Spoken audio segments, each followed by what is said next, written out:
আজকে আপনাদের আমার ছাদ বাগানটা দেখাই। এখন তো এপ্রিল মাস চলছে, আমার ছাদ বাগানে কিন্তু রয়েছে জবা ফুল। এই জবা ফুল গাছ কিন্তু আমি একদম গরমের আগে অর্থাৎ শীতের শেষে কিন্তু ছাঁটাই করে মাটি পরিবর্তন করে দিয়েছিলাম। তো এখন কিন্তু প্রায় প্রতিদিনই সুন্দর সুন্দর জবা ফুল ফোটে। কয়েকদিন আগে আপনাদের দেখিয়েছিলাম যে কুঞ্জলতার বীজ থেকে কীভাবে চারা তৈরি করতে হবে। সেই গাছে দেখুন কত সুন্দর ফুল ফুটে গেছে। আজকে বেশ অনেকগুলো ফুল ফুটেছে। কুঞ্জলতা ফুল গাছের ডাল কেটে কীভাবে চারা করবেন, বীজ থেকে কীভাবে চারা করবেন, এই গাছের কীভাবে পরিচর্যা করবেন, এগুলো নিয়ে কিন্তু আমার চ্যানেলে অসংখ্য ভিডিও আছে, প্রয়োজনে কিন্তু দেখে নিতে পারেন।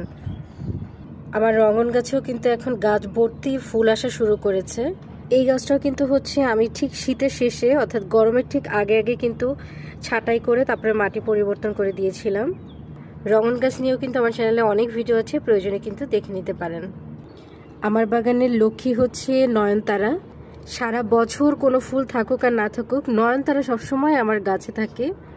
দেশীয় হাইব্রিড নানা জাতের নয়নতারা নিয়ে কিন্তু আমার চ্যানেলে অনেক ভিডিও রয়েছে। এই গাছ কিভাবে লাগাবেন, কিভাবে পরিচর্যা করবেন, এগুলো নিয়ে কিন্তু ভিডিও রয়েছে, প্রয়োজনে কিন্তু ওই ভিডিওগুলো দেখে নিতে পারেন।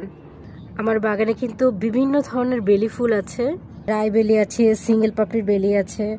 এই বেলিগুলো হচ্ছে মোটামুটি 15 দিন পর পর ফুটে, আবার হচ্ছে কেটে আমি ছেটে ফেলে দিই। তো আজকে মোটামুটি ফুটেনি, আজকে মোটামুটি হচ্ছে কলি আছে অসংখ্য।